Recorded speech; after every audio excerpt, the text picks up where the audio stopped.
வணக்கம். ஒரு சில கேள்விகள் நேயர்களால் நம்மிடத்தில் கேட்கப்பட்டது. அதற்கான பதில் தான் சொல்கிறேன். அதாவது தேர்தலுக்கு பிந்தைய கருத்து கணிப்பில் அதிலிருந்து பார்க்கும்போது தமிழ்நாடு சட்டமன்ற தேர்தலில் மிகப்பெரிய ஒரு வேரியேஷன் இருக்குது. அந்த கருத்தோடு தேர்தல் முடிவுகள் ஒத்துப்போகலை பெரும்பாலான அந்த கருத்து கணிப்புகளோட. இதை எப்படி பார்க்குறீங்க அப்படின்னு கேட்டிருந்தாங்க. இது ரொம்ப முக்கியமான ஒரு கேள்வி. அதாவது நாம் நிறைய ஊடகங்களில் பார்க்குறோம். ஒரு சில ஊடகவியலாளர்கள் அவங்க என்ன சொன்னாங்க, எனக்கு 30 வருஷம் அனுபவம் இருக்குது, 20 வருஷம் அனுபவம் இருக்குது, அவர் பாடசாலையில் இருக்கும்போது நான் பயிற்சியில் இருந்தேன், அப்படிலாம் நிறைய பேர் பேசினாங்க. ஆனால் யாருமே அப்படி பேசின நிறைய பேர் தமிழக வெற்றி கழகம் 20 இடங்களை கூட கைப்பற்றாது என்று உறுதியாக பேசின ஊடகவியலாளர்கள், மிக அனுபவமிக்க ஊடகவியலாளர்களாக இருந்தாங்க. இவங்களை எங்கே நாங்கள் கண்டுபிடிக்க முடியும்னா, நீங்கள் யூடியூப்பு இதிலே கண்டுபிடிக்கலாம். இந்த விவாதங்கள்லாம் நடந்திருக்கும் இல்லையா, அதில் அவங்க பேசுனதெல்லாம் இருக்கும்.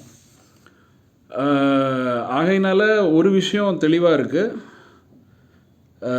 இதுதான் அந்த தேர்தலினுடைய சிறப்பே.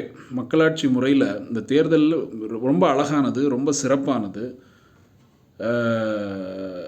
என்னுடைய பார்வையில் எக்ஸிட் போல்ஸில் அது ஒரு சயின்ஸ்.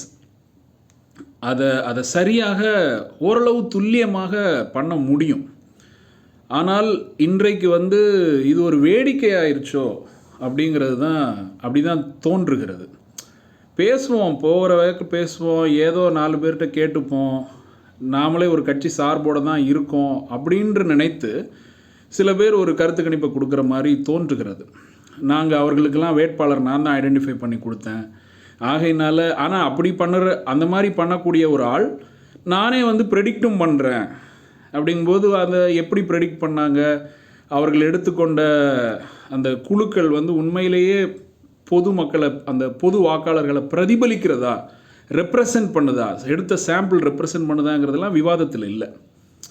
அவர் அந்த மாதிரியான கிடுக்குப்பிடி கேள்விகள் எல்லாம் அந்த மாதிரி தேர்தலுக்கு பிந்தைய கருத்து கணிப்பு கொடுத்தவர்கள் இடத்துல கேட்கப்படலை. இது ஒரு 5 நாளில் இது கடந்து போயிடுவாங்க. அடுத்த தேர்தலையும் இதே விறுவிறுப்பு, இதே சூடு இருக்கும்.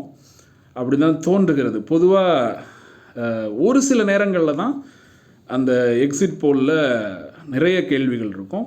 தமிழ்நாட்டில் எப்படி இருக்க போகுதுங்கிறத பார்ப்போம்.